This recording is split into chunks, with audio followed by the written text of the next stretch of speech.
Welcome, PMC fans alike, to the PMC weekly recap. This is week 9, and you have your fellow co-hosts here. My name is NarthVader, and I am joined with my good buddy.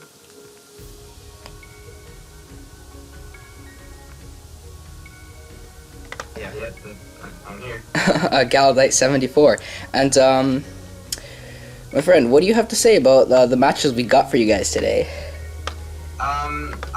I was pretty excited for these matches as well. Some of them were a little, how do I explain, like stally. Some of the matches this week, as we'll get into later. And like I said, they're alright matches. They're alright. Very important matches too. Because after this week, we have 1 week left for playoffs. So, coaches, if you're looking at this now and you have not played your week 10 match, and if you're really trying to clinch for a playoff spot, you got to go for it, man, because it's your last shot. So, anyways, let's get on with the first match. At the first match, we have Arky, coach of the San Antonio Victory Bells, against D-Pad Gamer, coach of the Orlando City Superiors. What do you got to say about this match? What I have to say, for the beginning of this match, I feel like the D-Pad did a really good job with Judagon, but later the match kind of fell apart for them. And then that's basically how D-Pad lost. He didn't really make too many good plays near the end, but the beginning was really in his favor. Dublade got 3 kills, so I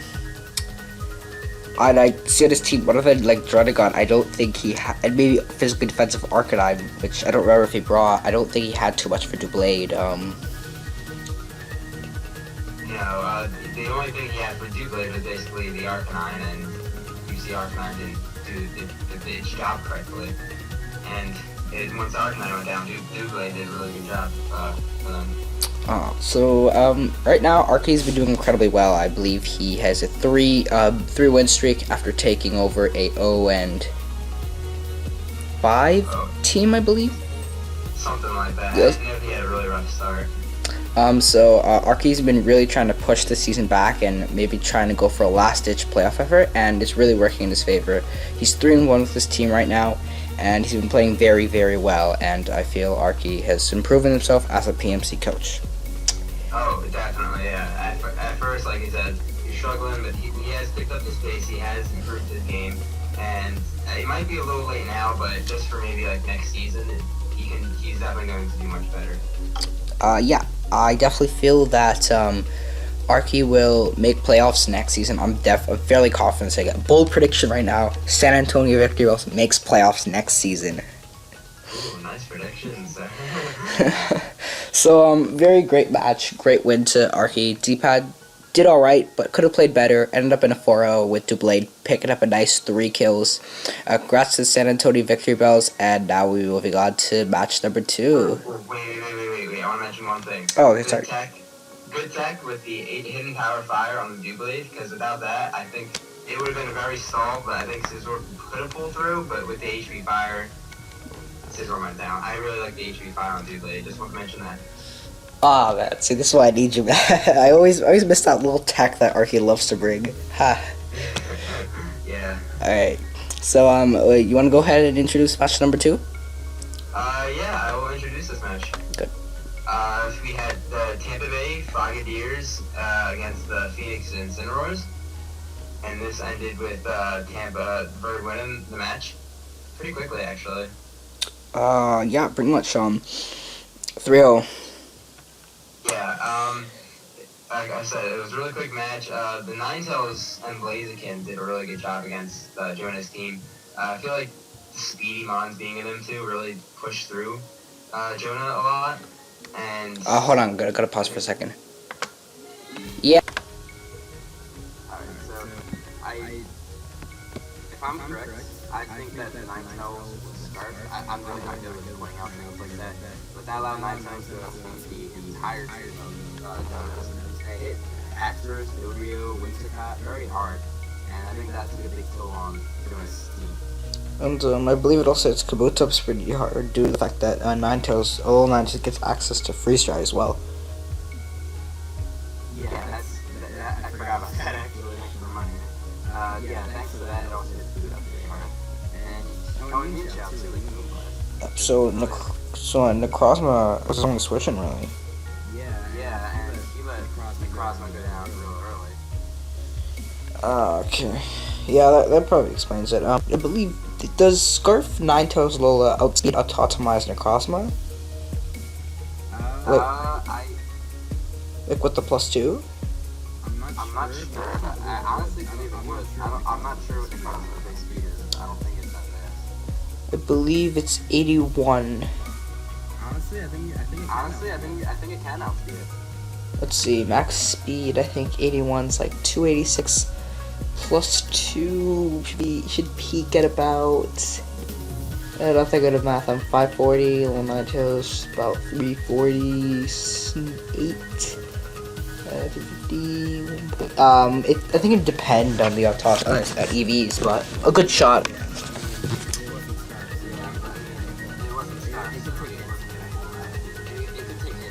Yeah.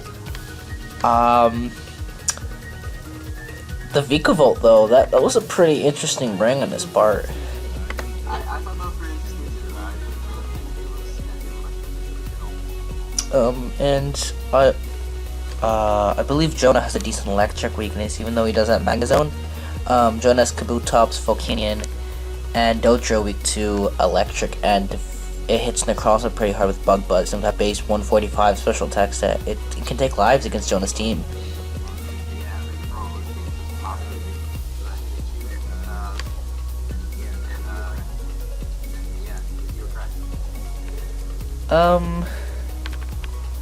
I believe anything.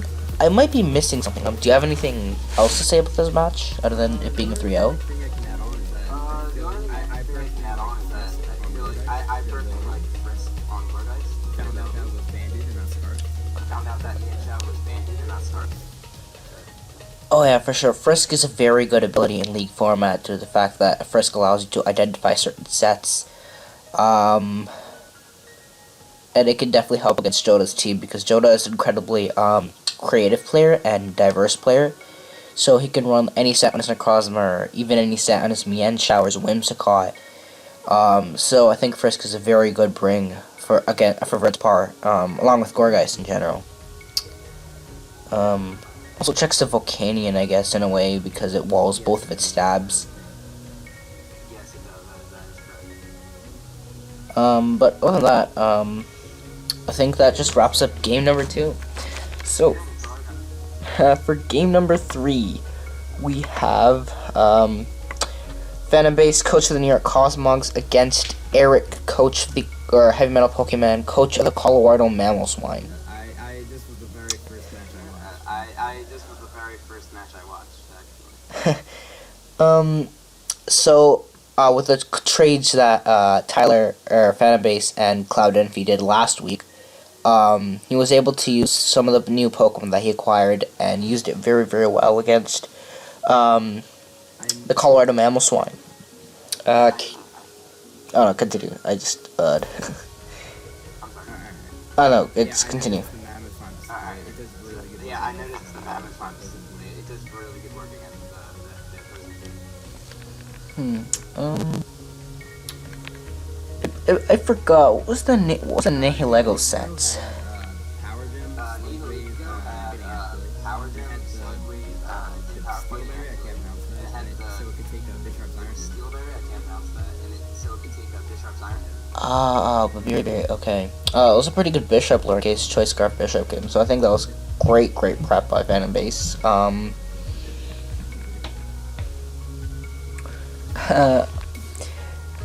I think it's good to see Phantom Base win a match because I know he's a very capable player and a very good battler as well. It's good to see him snap that losing streak. And a very nice 4-0. One thing I wanted to add is that there was one play during the match. It was on my notes I put down. Okay, here it is. On my notes I put down. Okay, here it is. I thought Mammoth Fun was first switching things, and I was confused on why Mammoth Fun was right there with the air balloon set it off, while Chandelure was right there with the air balloon. Mammoth went down? That's going down to Mammoth Fun. Oh. So, oh, he sacked off Espeon. Having a Pokemon, correct?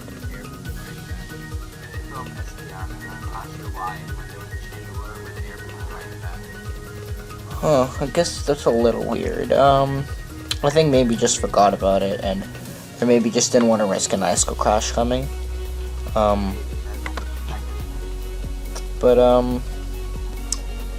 Yeah, that's just, I don't fan base work very well.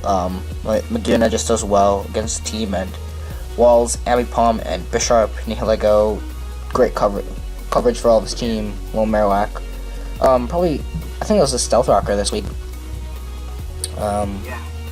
Mamoswine just Wallbreaker, Autono for support and Cleric, and Electros just pivot out with a Volt Switch, along with Magearna, creating a little bit of a Volt synergy for his team to grant free switches for Nihilego and Mamoswine.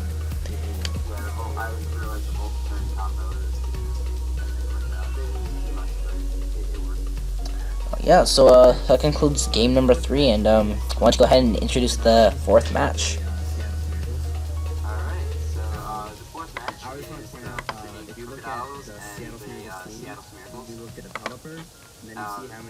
I just want to point out, if you look at the Seattle Smeargle stand, and then you look at Pelipper didn't even see how many Pokemon went to water on that side. It shocks me how Pelipper didn't even pick up 1 kill. Especially, like, the thing I'd like to point out with Sketchy Smeargle's team, the Seattle Smeargles, is, I could be wrong about this, but I'm pretty sure, well, for the weekly recap, for every week that I've bought, I'm sorry for background noise, give me a second. I might have said this before, but because I kind of had to pause this, and there might have been some background noise, oh wait. The fact that he's brought, I believe, when I started doing weekly recap and reviewing these matches, I believe he's brought every single Pokemon, like the same Pokemon, Rotom Heat, Hippopotas, Excadrill, Kyurem Black, Victini, and Glasgow. I believe I've seen all 6 every single match since the weekly recap, so that's not the greatest prep. I mean, if you feel those 6 are the best Pokemon each time you battle, then that's odd. You're right, it is. I mean, if you can figure a way to work things out, or if you change the sets each month, that maybe his busy, maybe it'll work out, but you're right, it is. If you have more than just 6 months, you should just different months each week to experiment or something. Maybe he's busy, I don't know. But yeah, so, very, very dominant win for sure. I believe his Skarmory checks went down very early, which was probably Victini and Rotom Heat, and Skarmory, I believe, just walled majority of Sketchy's team, which Skarmory did pick up 2 kills. It might be a little hard to see, but Skarmory is a very good defensive check to the rest of the opponent of Sketchy's team, including the likes of Hippopotas, Excadrill, and Glasgow.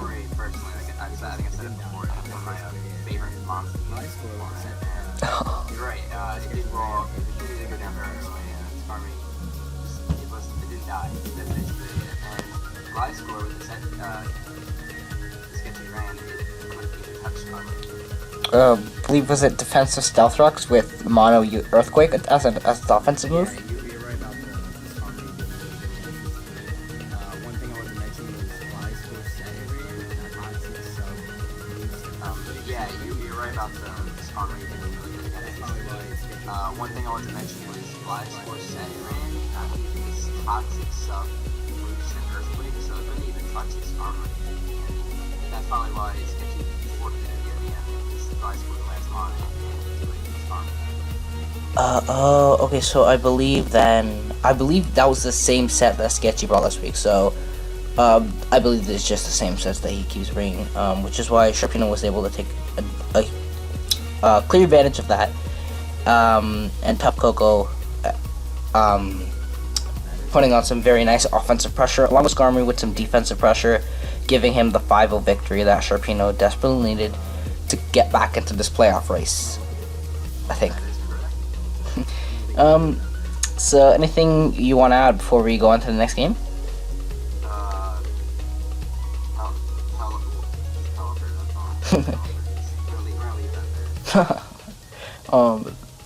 So, yeah.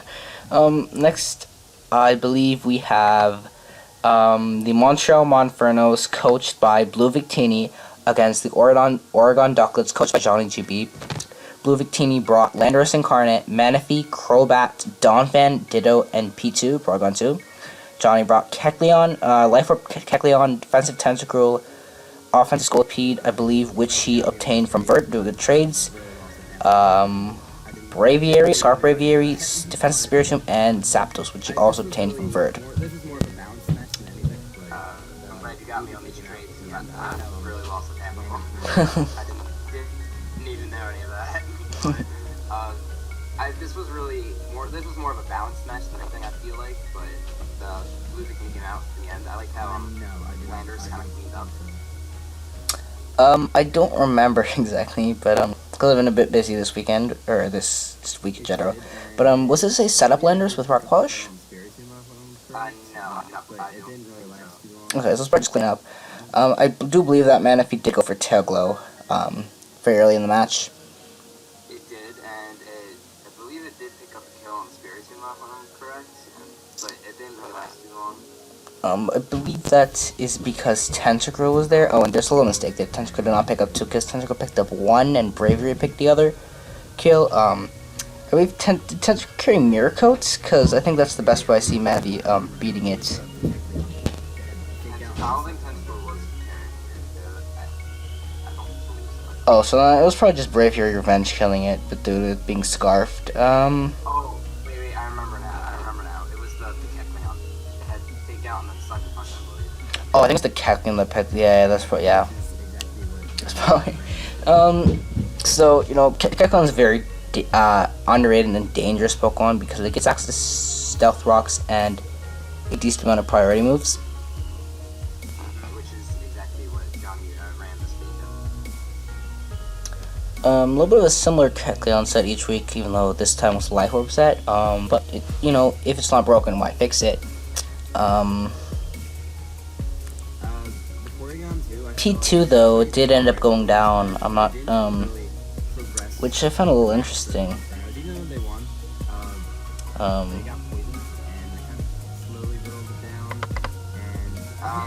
Porygon 2, I felt like it played alright in this match, but it didn't really progress the match for the Monfernos. Even though they won, they got poisoned, and they kind of slowly whittled it down, and it had return. It was physical. It wasn't offensive, but it was physical. It kind of... What's Porygon 2's physical attack set like? Honestly, I don't think it's that bad. Like, compared to the special attack. Oh, yeah, I guess so. Except I think Return's a little stronger, and maybe, I think actually worked out because Johnny has more specially defensive mons. I know Bravery is very specially defensive. Kecleon is, especially if you slap an Assault Vest on it. Tentacruel is.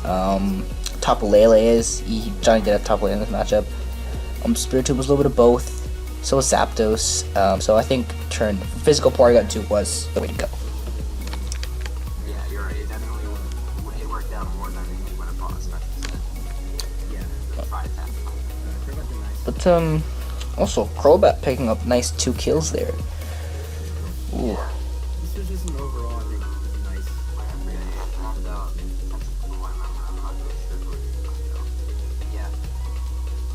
Crobat did nice. What's to say about that? This was just an overall, I think, just nice match for that team. Nothing.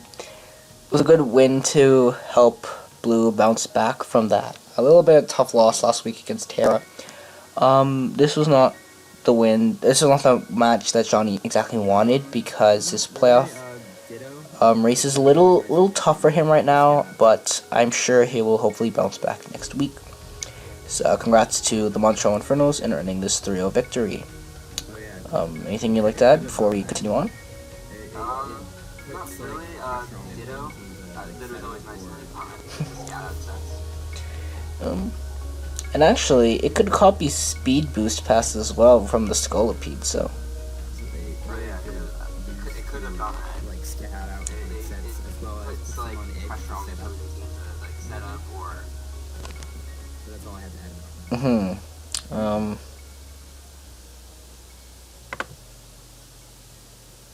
It's a really good use to like scout out opponent sets as well as put some on the edge to set up. Oh yeah. So Yeah, totally. We can do the. Pardon? Against Cloud Envy. I guess we'll just This is definitely a little bit of a fail there, but anyways, that concludes match number 5. Match number 6. Would you like to introduce this one? Oh yeah, definitely. We got your boy Heracross Knight SL Bonfica against Cloud Envy and against. And this is definitely not Hera's best performance of the year. I believe Hera joined after week 1, and I think it was an 0-1 record. And Hera's just been on a blaze. He's 7-1 before this match. I'm pretty sure he wasn't one on the 7-win streak. But Cloud is a very, very good battler. And he kept his win con alive and helped eliminate threats that would help this win con. Yeah, I don't know about everybody else in the league. I know Cloud has major experience in league format. I know he has the potential, and he showed it in this match today, especially with the Cloister picking up 4 kills, I believe. 3. And just the rest at the end of the match, it's left. Yes. So, early on, I think Hera tried to play well around the Nidoking because Nidoking's versatility is very, very scary. Tried to play around it. He ended up costing his Cobalion a lot of health, which hurt me a little bit because I love Hera, seeing him use Cobalion. He uses it very well. And Cobalion picked up no kills, no Cobalion sweep this week. It's a little sad. No, I'm not sure, but I think Nidoking could have kept Cobalion with Flamethrower. Yep. But I believe somehow Hera pressured it out and swapped. And, 1 by 1, Cloud decided to set up his way of sweeping. So first up, I believe he set up Stealth Rocks with his Regirock. I think he did. I'm pretty sure he did. Okay. And what this allowed to do is, so when Cloister's going to Shell Smash up, spoilers, but it's kind of obvious, I don't know Cloister's full moveset, but auto work up. Yeah, that's another way to do it. If it gets it, I don't know. But if there's a Sash Pokemon that Hera had in the back, Focus Sash allowed Cloud to break potential sashes, giving Cloister more room. And the one Pokemon that can stop this Cloister sweep is Toxapex. But Cloud eliminated that threat right away with the Psychium Z Greninja. And because Greninja has extra sensory, I believe you should expect it. And I feel it's a bit of a misplay because Hera stayed in. Toxic getting incredibly weakened and ended up going down to Greninja. And after that, and Cobalion went down as well, so the 2 big checks to Cloister went down, and that gave Cloud much more room to sweep with it. Yeah, hitting the Toxapex with the Psychium Z really put a dent in Hera. I know we played at 2 a.m. in the morning, he said it in the chat. Yeah, you never play 2 a.m. That's unless you're like some nocturnal person. Yeah. Also, Infernape eliminated Mandibuzz in case, I'm not sure if I could take a +2 Icicle Spear, but, it just helped Cloister. But this Infernape killing Mandibuzz allowed Cloud to kind of lure Hera in, as Hera killed Infernape with the Aqua Jet. Sent in his Cloister, set up the Shell Smash with the White Herb, and due to Cloister's natural, amazing physical bulk, base 180 defense. It's very fast especially, but physically it's incredibly bulky. Sets up the Shell Smash, goes for Rock Blast, doesn't kill, but Hera can't kill with an Aqua Jet. Ice Shards it, kills the Azumarill, Ice Shards the Swallow, kills it, and Icicle Spears the Raikou, kills it, cleaning up, making it a 3-0 win in Cloud Envy's favor for the Hamdam Hydreigons. Yeah, I think it was Icicle Spear on the Azumarill. I might be there. I'll go back. I don't think so, because I remember it taking like 60-70%, and Icicle Spear, even at +2, it can't do a lot because Zuma is also naturally bulky. Oh, that is true. Zuma is pretty bulky. And it resists the Ice Stab, so I don't think so. I could be wrong though. I might be too. I'll go back and watch it later. So also we are heading into the last match. Again, this match has 7 matches at the time of this recording. Dolphin Squared, coach the Red Spark Beacon Volts, and the coach. This coach. That's the only coach I'm sorry if you're watching this, but I don't know. He's the only coach I don't have written down. Yeah, Dolphin Squared and the other coach. I apologize for forgetting who exactly you are, but they did not play at this time, so we don't have that match. But the final match was between the Mastodon Gastrodons, coached by Mastodon, and the Green Bay Pikachus, coached by Jacob. Thoughts on this? I kind of introduced them, but you can go over their teams. Oh, okay, alright, my bad. So Mastodon had Lantern, Genocide, Dexio, Mankind, Sponsor, and Mimikyu, while it had Rose, Sunwash, Fable, Ricardo, Rhydon, Hugo, and Salmon. Like Stall and Green Bay Pikachu, team is Stall. Very bulky. I think the only non-naturally bulky Pokemon on the Green Bay Pikachu team is Lucario. Because Go-Go's not seen a lot, but Go-Go is naturally bulky. I've used it before in League format. Salamence is actually also naturally bulky, which is why it's able to set up a Dragon Dance on a lot of things. Rhydon's bulky, especially in the area like Run and Wash. It's one of the main defensive pivots in OU. And Clefable is just Clefable. But I think Go-Go was a great bring though on Jacob's part, because Mastodon has 3 water types and another two ground types, and 2 or 3 water types are also weak to grass. So Go-Go was a great bring. Oh no. It definitely was. It sucks that it was frozen almost the entire match. Mastodon actually got 3 freezes during the match, and I believe one of them did matter. Fun fact though, which I actually learned a while back, you have a 20% chance to thaw out each turn. The chance to increase, so you could technically still be frozen for like a whole game. So you can be frozen for like 100 turns or 1 turn. Oh, the luck is really going against you. So that's why freeze is considered a very frustrating hacks, because you can indefinitely get it forever. Yeah. At the same time, you don't want to rely on it too much, because you don't know when it'll, like with burns and stuff, at least you know the attack is going to be lowered. But with freezes, you don't know when. Same with sleep, you don't know when it's going to be. I felt Genesect was a very good bring. It just pressured a lot of his team. Genesect is an amazing wall breaker, and its Steel type allowed it to a Steel and Bulk type allowed it to pressure Clefable, Rhydon, and Go-Goat, which Genesect did pick up 2 kills. It did pick up 2 kills, and you're right. It put walls. It put dents in a lot of their team.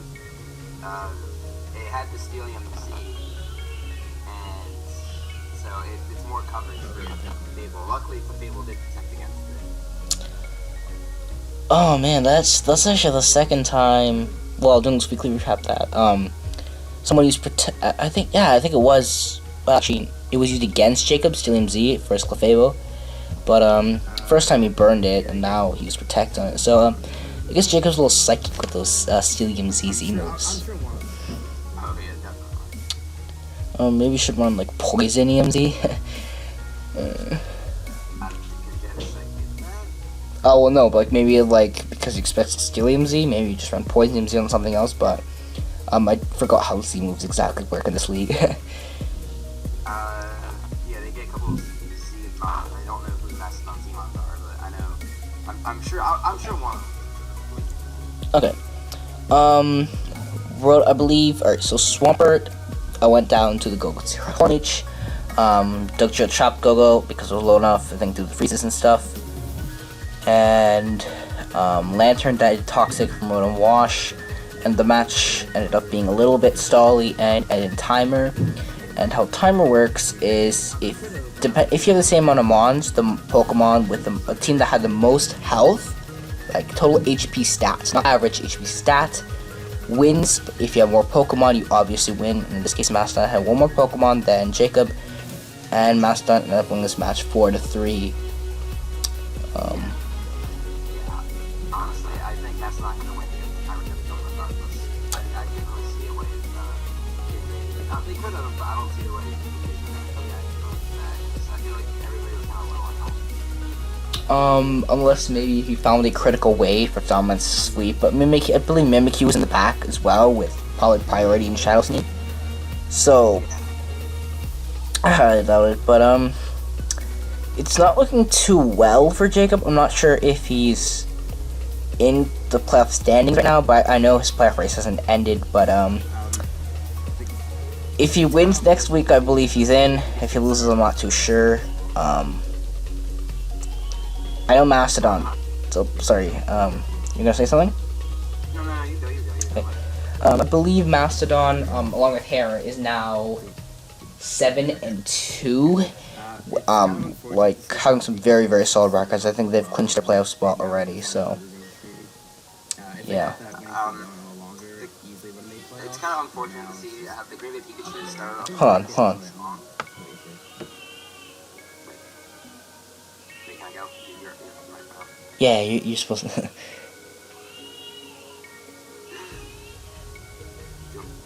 Yeah. Okay. It's kind of unfortunate to see how the Pikachus started off really well, and now they're just on the losing streak. If they kept that winning streak going a little longer, easily would have made playoffs, but now it's just up in the air. I think they'll make it, but I'm not really sure. Yeah, but, you know, at the end of the day, the better prepper / baller, or actually the better player most likely will end up winning, and this time it was Mastodon. Jacob didn't do too bad, but Mastodon, ended up out-prepping. I'm not sure about the out-battling exactly, but I know for sure out-prepping. Mastodon had that in the bag.